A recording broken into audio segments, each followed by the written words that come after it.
A very good morning to all students. Today we will study our new topic, that is projectile motion.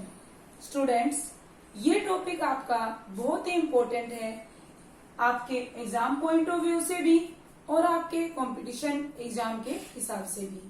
Students, इसके exam में तो questions आपको मिलते ही मिलते हैं, साथ में स्टूडेंट्स इसका एक या दो न्यूमेरिकल आपको कॉम्पिटिटिव एग्जाम में भी मिलता ही मिलता है. तो students, late us start our new topic with details, that is projectile motion. तो स्टूडेंट्स, एक्चुअल में प्रोजेक्टाइल मोशन होता क्या है?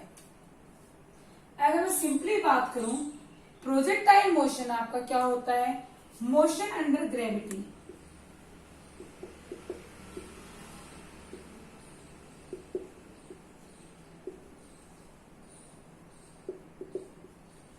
प्रोजेक्टाइल मोशन आपका क्या होगा? Motion under gravity. मीन्स जो जितने भी मोशन आपके ग्रेविटी की प्रेजेंस में हो रहे हैं वो सारे मोशन एक तरह से क्या होते हैं? Projectile motion. लेकिन आपकी बुक में एक स्पेशल काइंड का प्रोजेक्टाइल मोशन दिया है. कौन सा दिया है? Motion in a plane.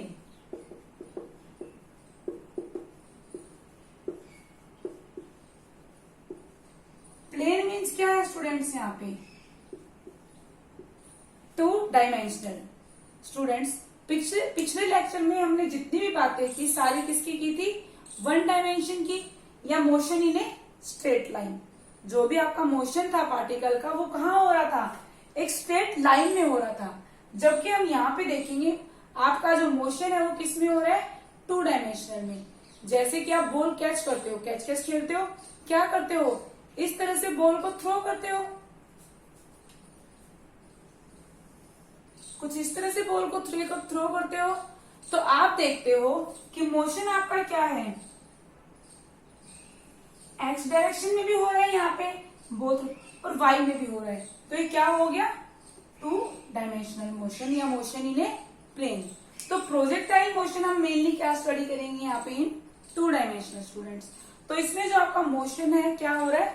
Two dimensional में हो रहा है. अदर एग्जाम्पल, अगर आप बॉल को किक करते हो तो किक करते टाइम क्या होता है? बॉल इस तरह से किक की, थोड़ी सी ऊपर जाएगी फिर नीचे आएगी. ये भी किसका एग्जाम्पल है? Motion in a plane. आप एक स्टोन को क्या कर रहे हो? थ्रो कर रहे हो इन दिस वे. वो भी किसका एग्जाम्पल होगा students? In projectile motion in 2D. Okay students, तो एक्चुअल में प्रोजेक्टाइल का मीन्स क्या होता है? An object thrown with initial velocity and which then allowed to move under the action of gravity alone is called projectile. कोई भी object है, कोई भी पार्टिकल है जो मूव कर रहा है कुछ इनिशियल वेलोसिटी से, जैसे बॉल है मैंने थ्रो की, कोई इनिशियल वेलोसिटी दी, और उसके बाद वो क्या है? उसके अंदर एक्सेलरेशन ड्यू टू ग्रेविटी, या फिर क्या लग रहा है? एक्शन कर रहा है वो ग्रेविटी के कारण.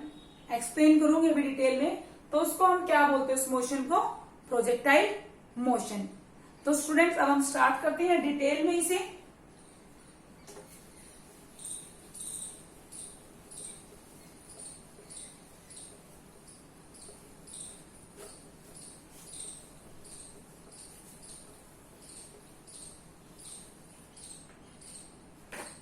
तो स्टूडेंट्स, मान लो मेरे पास कोई भी ऑब्जेक्ट है जो क्या कर रहा है? 2D में मोशन कर रहा है. एक बॉल है, मान लो मैंने थ्रो की, तो ये बॉल क्या करेगी स्टूडेंट्स? कुछ इस वे से मोशन करेगी. यही है 2D में मोशन.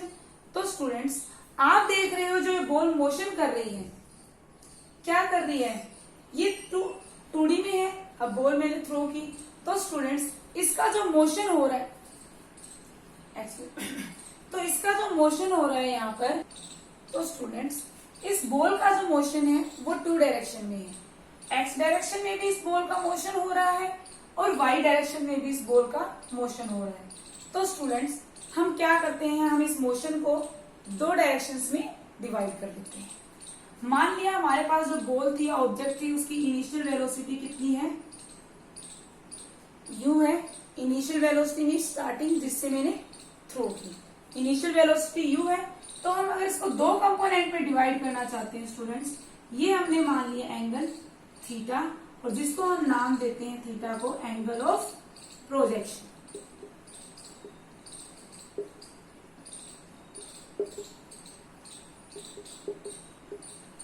मीन्स जिस एंगल से ये क्या हुआ है, प्रोजेक्ट हुआ है, वो हमारा क्या हो गया, एंगल ऑफ प्रोजेक्शन, और हमने इसको नाम दे दिया थीटा।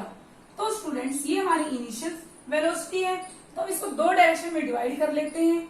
आपने वेक्टर में पढ़ा है कि हमारा जो थीटा के साथ वाला होता है उसको हम क्या लिखते हैं, जब दो कंपोनेंट्स में रिजोल्व करोगे थीटा के साथ वाला क्या आ जाएगा, यू कोस थीटा, और थीटा के जो परपेंडिकुलर है वो क्या आ जाएगा आपका, यू साइन थीटा। तो स्टूडेंट्स आप देख रहे हो यहाँ पे क्या हमें मिल गए, टू कंपोनेंट्स मिल गए। एक हमें क्या मिल गया, वेलोसिटी का इन एक्स डायरेक्शन। तो वेलोसिटी इन एक्स डायरेक्शन क्या है, यू कोस थीटा, जिसको आप यू एक्स लिख सकते हो, और वेलोसिटी इन वाई डायरेक्शन क्या आ गई आपकी, यू साइन थीटा। तो स्टूडेंट्स आप देख रहे हो जो यू कोस थीटा है वेलोसिटी, ये क्या रहेगी स्टूडेंट, थ्रू आउट कॉन्स्टेंट रहेगी, क्योंकि आपको पता है जो एक्सेलरेशन होती है हमारी, एक्सेलरेशन ड्यू टू ग्रेविटी, वो हॉरिजॉन्टल मोशन में क्या नहीं करती, कोई भी फोर्स नहीं लगाती, ना ही उसे अपोज करती, ना ही उसे सपोर्ट करती।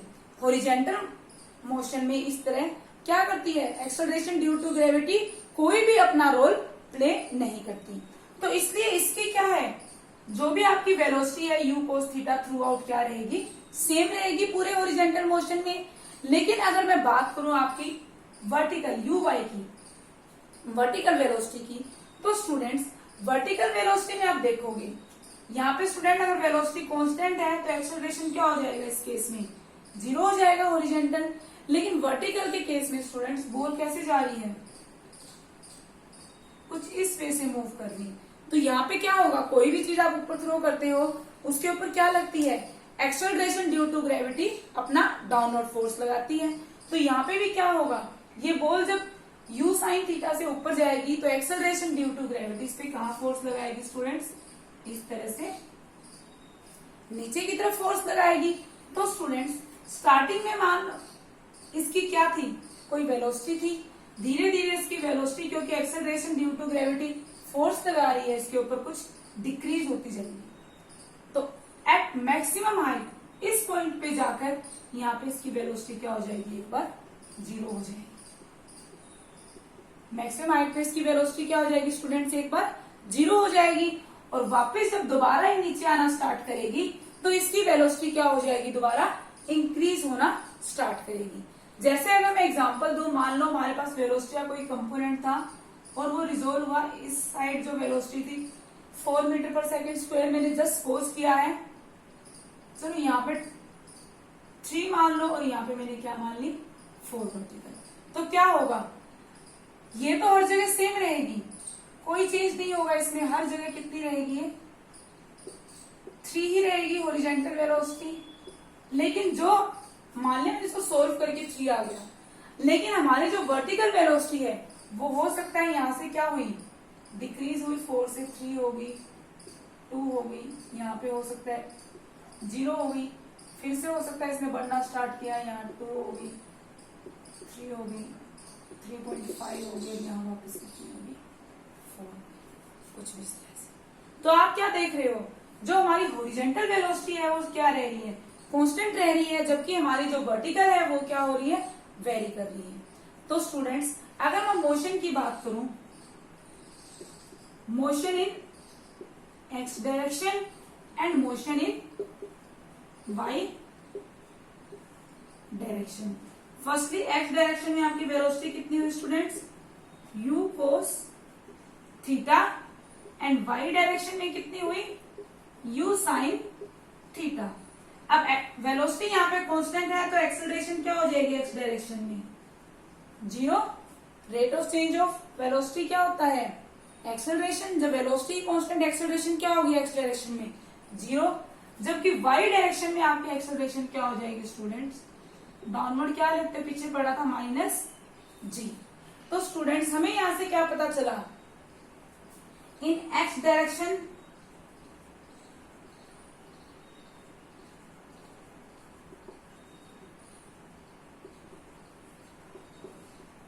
वेलोसिटी क्या होगी स्टूडेंट्स आपकी horizontal velocity through out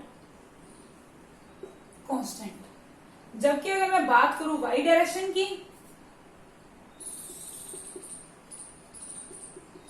firstly velocity decreases,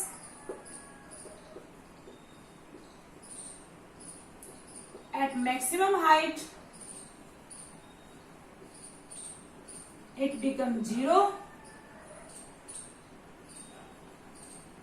then it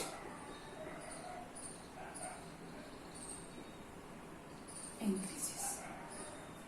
okay student, इतना सबको समझ में आ गया होगा। आप यहाँ पे देख रहे हो कि एक्स डायरेक्शन में कोई भी एक्सेलरेशन ऐसी नहीं है जो इसको सपोर्ट करे आगे मूव करने के लिए, या वेलोसिटी इंक्रीज या डिक्रीज करने के लिए, या फिर इसका क्या करे, अपोज करे। स्टूडेंट्स, अगर किसी भी मोशन में क्या है, एक्सेलरेशन क्या होगा आपका, नहीं होगा, या एक्सेलरेशन 0 होगा, तो उसकी वेलोसिटी में कोई भी चेंज नहीं आएगा। तो स्टूडेंट्स, हमने देखा कि यहाँ पे हमारी जो बॉडी है वो क्या जा रही है, ऊपर जा रही है। तो एक्सेलरेशन ड्यू टू ग्रेविटी उसको क्या कर रही है, उसकी स्पीड को 0 कर रही है। स्पीड नहीं, सिर्फ वर्टिकल स्पीड को 0 कर रही है, हॉरिजॉन्टल को नहीं। एक्सेलरेशन ड्यू टू ग्रेविटी सिर्फ उसकी वर्टिकल स्पीड को 0 कर रही है। लेकिन स्टूडेंट्स, अगर उसकी वेलोसिटी हाईएस्ट पॉइंट पे, जो मैक्सिमम पॉइंट हमने पढ़ा था इस वे से, इस पे 0 ना होती तो क्या होता, जो आपका ऑब्जेक्ट है या पार्टिकल है वो और ऊपर जाता। ऑब्वियस सी बात है, अगर वेलोसिटी यहाँ पे 0 नहीं होती तो पार्टिकल क्या होता स्टूडेंट्स, और ऊपर जाता। तो क्या हुआ, लेकिन एक्सेलरेशन ड्यू टू ग्रेविटी के कारण यहाँ पे क्या होगी, आपकी स्पीड वेलोसिटी 0 होगी। और 0 होने की वजह से ग्रेविटी क्या करेगी, फोर्स लगा रही है और इसको ऊपर जाने से रोक रही है। इसको कहाँ लेके आ रही है स्टूडेंट्स, नीचे लेके आ रही है। तो इसलिए हमने क्या देखा, यहाँ पे क्या एक्सेलरेशन ड्यू टू ग्रेविटी 0 है, और ये क्या ला रही है, इसको डाउनवर्ड ला रही है। स्टूडेंट, सेकंड थिंग, बहुत बार टीचर्स आपसे पूछते हैं क्या यहाँ पे आपकी स्पीड 0 है थ्रू आउट मोशन। तो स्टूडेंट्स, यहाँ पर आपकी स्पीड 0 है, आपसे पूछा जाता है यहाँ पर आपकी सिर्फ वर्टिकल स्पीड 0 है, मीन्स जो यू साइन थीटा वाला कंपोनेंट था वो क्या हो रहा है, 0 हो रहा है। यू कोस थीटा यहाँ पे एज इट इज है। अगर मैं यहाँ पे बात करूं आपकी, यू कोस थीटा वही का वही है, और यू साइन थीटा जो वर्टिकल वाला है वो कितना है स्टूडेंट्स, यहाँ पे 0 है। तो यहाँ पर स्पीड, पूरी स्पीड 0 नहीं है, सिर्फ कौन सी 0 है, हमारी वर्टिकल स्पीड 0 है, ना कि हमारी हॉरिजॉन्टल स्पीड 0 है। स्टूडेंट्स, अब हम इसी टॉपिक से रिलेटेड कुछ बात करेंगे, कुछ टर्म्स की जो आपके एग्जाम्स में आती है। Let us start all this terms one by one.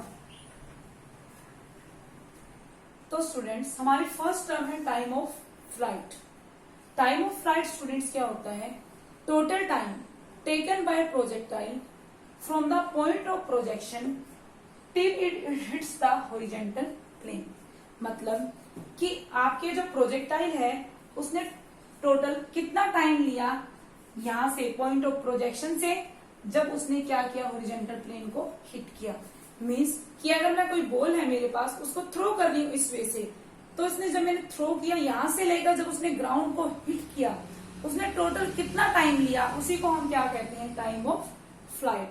तो students, I repeat once again, time of flight is the total time taken from time of projection to when body hits the horizontal plane, कि उसने total time कितना लिया।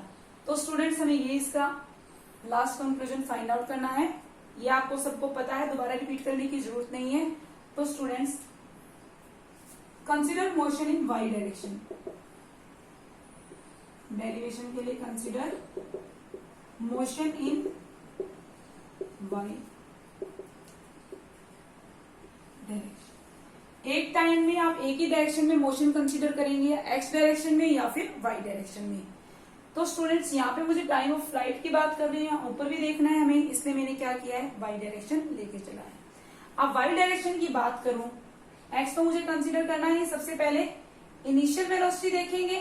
तो Y direction में आपकी initial velocity क्या है, u1, क्या होती है, u साइन थीटा। तो हम क्या लिखेंगे students, u sine theta. Next, in Y direction में ही हम क्या बात करेंगे,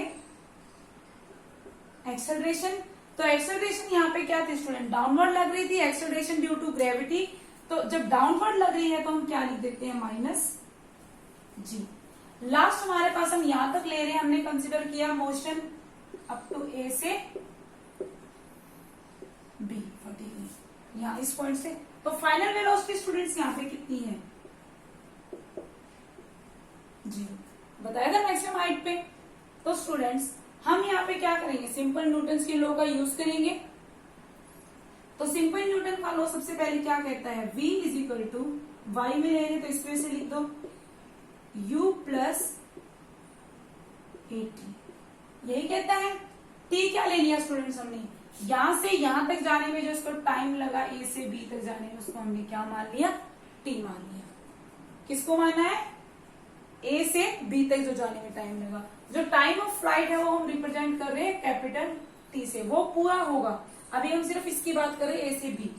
तो स्टूडेंट्स आपको पता है हमारे पास क्या है, फाइनल वेलोसिटी कितनी है, 0। इनिशियल क्या है, u sine theta, plus acceleration क्या है, माइनस g और इनटू में t। सोल्व कर दो इसको, क्या आ गया, gt equal to u sine theta. हो गया स्टूडेंट्स। तो स्टूडेंट्स अगर मैं t निकालना चाहती हूँ तो मेरे पास यहां से t क्या आ जाएगा, t equal to u sine theta upon में g। अब स्टूडेंट्स ये हमारे पास क्या आ गया, a से b तक इसको जाने में कितना टाइम लगा। तो स्टूडेंट जितना टाइम इसको यहां से यहां तक जाने में लगा है, उतना ही टाइम उसको b से c तक क्या होगा, आने में लगेगा। तो सिमिलरली जब मैं यहां से यहां तक निकालूंगी तब भी मेरे पास क्या आएगा, u साइन थीटा अपॉन में g। तो आप लिख सकते हो similarly from b to c t equal to u sine theta upon में g। तो आपका time of flight means total time क्या होगा, दोनों का plus t equal to 2t। तो हमारे पास ये है, क्या आ जाएगा, 2u साइन थीटा अपॉन में g। This is time of flight, मतलब टोटल टाइम उसको प्रोजेक्शन इसे यहां तक हॉरिजॉन्टल प्लेन को हिट करने तक कितना लगा, which is 2u sign theta upon में g। स्टूडेंट्स इसको आप याद भी कर लेना, ड्राइव तो करना आना चाहिए, क्योंकि इसके बेस पे बहुत सारे आपके क्या आते हैं, न्यूमेरिकल्स आते हैं। ये था हमारा फर्स्ट पॉइंट। अब हम डिस्कस करते हैं हमारा सेकंड पॉइंट। तो स्टूडेंट्स सेकंड पॉइंट है हमारा maximum height. Maximum height is the maximum vertical distance travel by projectile during its journey. Means इस पूरी जर्नी के दौरान आपके प्रोजेक्टाइल ने मैक्सिमम हाइट कितनी पहुंचा। तो मैक्सिमम हाइट कौन सी है स्टूडेंट्स, यही वाली आपकी मैक्सिमम हाइट है, जिसको मैं रिप्रेजेंट कर रही हूं h मैक्सिमम से। तो क्या होगा आपका मैक्सिमम हाइट, कि ड्यूरिंग जर्नी के दौरान जो आपका प्रोजेक्टाइल है कितनी मैक्सिमम वर्टिकल हाइट उसने कवर की। ओके स्टूडेंट्स, तो इसके लिए भी हम कंसीडर करेंगे वर्टिकल।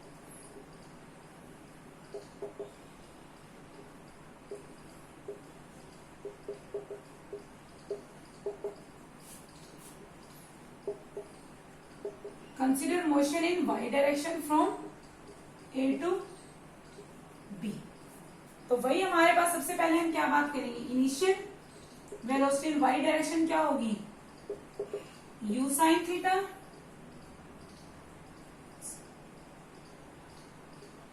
एक्सेलरेशन क्या होगी, minus g, final velocity 0। Other thing students, maximum vertical distance h से रिप्रेजेंट कर लो, h मैक्स से कर लो, मैक्सिमम से कोई फर्क नहीं पड़ता, आप जिससे भी चाहो कर सकते हो। मैं एक बार h से कर रही हूँ, बार बार लिखने की। तो स्टूडेंट्स हम क्या करेंगे, न्यूटन का लॉ यूज करेंगे, v square equal to u square plus 2a s। v square क्या हो गया 0, u स्क्वायर क्या है, u square sine square theta plus 2 minus g into h। आपकी विश है जो भी यूज करना चाहो notation, there is no hard and fast rule, क्या हो जाएगा, u square sine square theta 2gh। Maximum height निकालनी है, maximum height equal to u square sine square theta upon में 2g। This is your maximum height. कितनी आ गई, u square sine square theta upon में 2g। Third हमारा topic है student, last topic है हमारे पास हॉरिजॉन्टल रेंज। हॉरिजॉन्टल रेंज क्या होता है, it is a maximum horizontal distance, maximum horizontal distance between the point of projection and point in the horizontal where the projectile hits the ground. ये क्या हो जाता है, हॉरिजॉन्टल रेंज वो maximum distance है, हॉरिजॉन्टल डिस्टेंस जहां से आपका प्रोजेक्शन स्टार्ट हुआ है और जहां पे आपके प्रोजेक्टाइल ने जाके क्या किया है, हिट किया है। मीन्स आपका ये क्या है पूरा स्टूडेंट्स, हॉरिजॉन्टल रेंज। तो स्टूडेंट्स अगर मैं हॉरिजॉन्टल की रेंज की बात कर रही हूं तो इसके लिए मैं कंसीडर करूंगी मोशन इन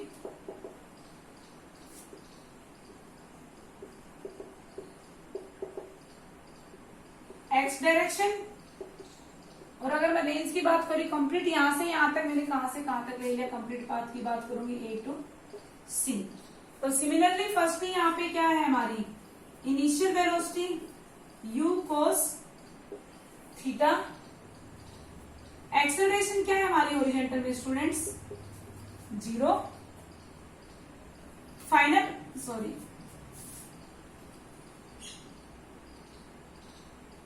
टाइम हमने क्या मान लिया, टोटल टाइम है यहाँ पर t। उसके बाद स्टूडेंट्स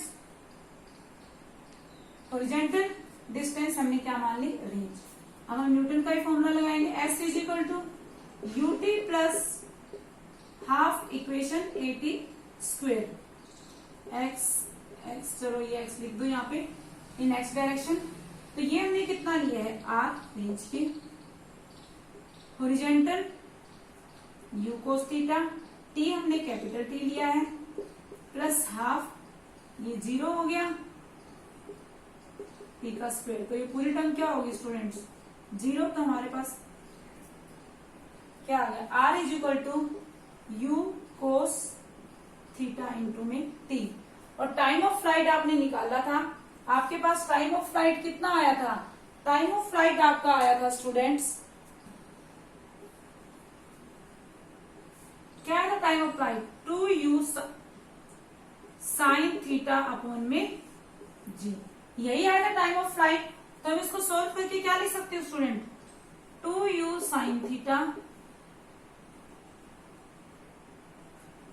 इंटू में u कोस थीटा g। तो ये क्या बन गया स्टूडेंट्स, ये बन जाएगा आपका 2 u स्क्वायर साइन 2 थीटा, यहां से यही बनेगा u स्क्वायर, ये क्या बन गया साइन 2 थीटा अपॉन में g। तो स्टूडेंट्स ये आपकी होती है रेंज। तो रेंज आपकी क्या हो जाती है, u square sign 2 theta upon में g। तो रेंज पता चल गया। तो स्टूडेंट्स हमने यहाँ पे 3 टर्म्स डिस्कस की। एक हमने डिस्कस की time of flight. Time of flight क्या था आपका, जो टोटल टाइम क्या था टेकन था, उसको टोटल टाइम कितना लगा फ्रॉम द प्रोजेक्टाइल को, from the point of projection to when it hits the ground, that is total time. उसके बाद हमने बात की थी मैक्सिमम हाइट की। मैक्सिमम हाइट क्या थी, maximum vertical distance covered by the projectile, जो उसने कवर किया था। और थर्ड और लास्ट टॉपिक था हमारा हॉरिजॉन्टल रेंज। हॉरिजॉन्टल रेंज क्या है कि कितना हॉरिजॉन्टल डिस्टेंस है उसका from the point of projection to when it hits the ground, उस पॉइंट तक। तो ये 3 टॉपिक हमने डिस्कस किए स्टूडेंट्स। आज हमने इसके बारे में कुछ बेसिक इंफॉर्मेशन पता चली कि क्या प्रोजेक्टाइल होता है, प्रोजेक्टाइल मोशन 2D होता है, और इसके कुछ छोटे छोटे टर्म्स। कल हम इसको डिटेल से स्टडी करेंगे। तो स्टूडेंट्स आप इतना ही पढ़े जब तक, कल हम नेक्स्ट लेक्चर करेंगे। Okay students.